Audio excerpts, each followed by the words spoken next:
The Grand Council chamber stretched across 3 kilometers of polished obsidian, its crystalline walls humming with the collective thoughts of 12,000 species. Representatives from every corner of the galaxy sat in perfect formation, their bioluminescent crests dimmed in respectful submission to the hegemony's ancient protocols. At the chamber's heart stood the Adjudicator Prime, a being of pure energy whose voice could shatter moons when raised in anger. For 47 standard cycles, the hegemony had maintained perfect order across 73 million star systems. Every species knew their place. Every world followed the codex, every species except one. Captain Sarah Chen stood alone in the defendant's circle, her simple blue uniform a stark contrast to the elaborate ceremonial robes surrounding her. The metal restraints around her wrists hummed with enough energy to level a city block, yet she appeared utterly relaxed, even bored. Human-designated Chen Sarah 7749. The adjudicator's voice reverberated through quantum fields. You stand accused of 17 violations of hegemony law, including unauthorized terraforming, unsanctioned first contact protocols, and most grievously, refusing to submit to mandatory genetic compliance modifications. The chamber fell silent. Even the crystalline hive minds of Sector 9 ceased their eternal chittering. Sarah Chen looked up at the towering figure of living light and did something that had never occurred in the 47 cycles of hegemony rule. She laughed. Not a nervous chuckle or a bitter bark of defiance. A genuine, delighted laugh that echoed through the quantum resonance chambers and made several representatives flinch in their seats. You find your charges amusing, human? The adjudicator's form flickered with dangerous energy. Oh, absolutely, Sarah grinned, her voice carrying easily across the vast space without technological amplification. You want to know why? Because you actually think those restraints are holding me here. The energy shackles around her wrists sparked once, then simply stopped. They hung loose around her arms like oversized bracelets. Murmurs of confusion rippled through the assembled delegates. Impossible, hissed the serpentine ambassador from the outer rim. Those restraints can hold a Titan-class dreadnought. Sure, Sarah agreed cheerfully. If that dreadnought doesn't understand quantum entanglement manipulation. Which, fun fact, my species figured out 300 years ago. She let the restraints slide off her wrists and clatter to the floor. We just never mentioned it in any of our technology exchanges. The adjudicator's form blazed brighter. You dare deceive the hegemony? Deceive? Sarah's eyebrows rose. We answered every question you asked. It's not our fault you didn't ask the right questions.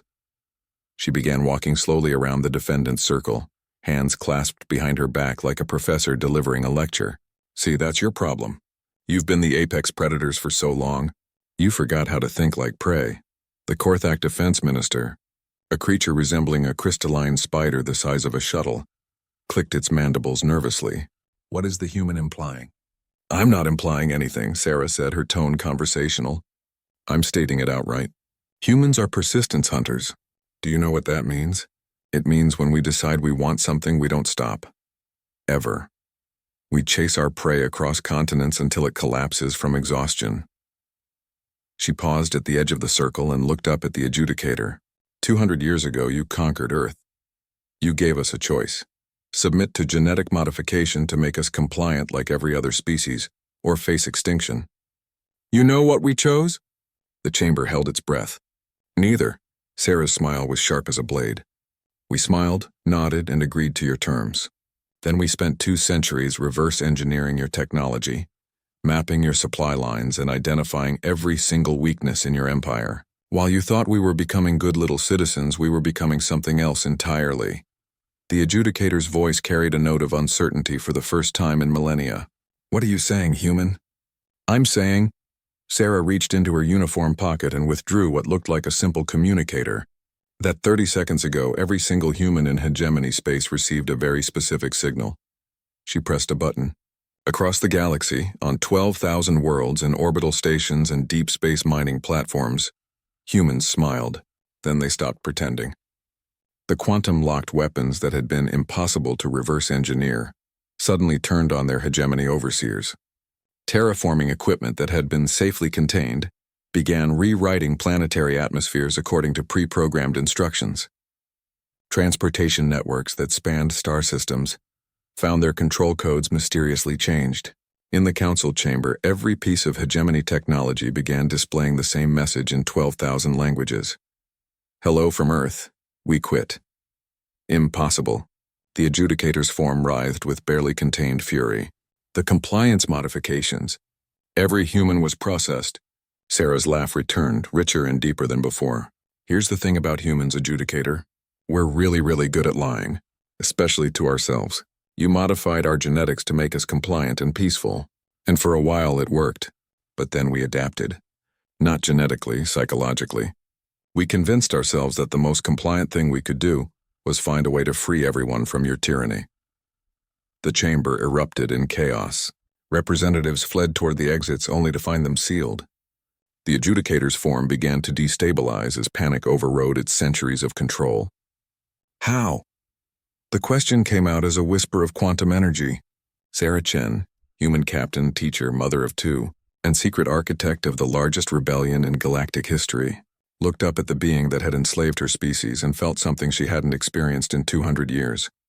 Pity. Because you made one crucial mistake, she said softly.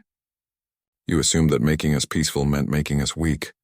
But humans, we've been fighting wars with ourselves for millennia. Making us peaceful just meant we finally had a common enemy. She turned toward the sealed chamber doors, which responded to her approach by sliding open with a soft hiss. The galaxy's free now, adjudicator. Try not to take it personally. As Sarah Chen walked out of the Grand Council chamber, her footsteps echoing in the sudden silence, the hegemony that had ruled for millennia crumbled in a single day. Across the stars, freedom bloomed like flowers after rain. And in the depths of space, humanity's true fleet, built in secret, powered by reverse-engineered technology, and crewed by volunteers who had spent 2 centuries preparing for this moment, began broadcasting a simple message to every world. This is Earth calling. You're free now. What do you want to do about it? The galaxy had demanded obedience. Humanity had laughed, and the universe would never be the same.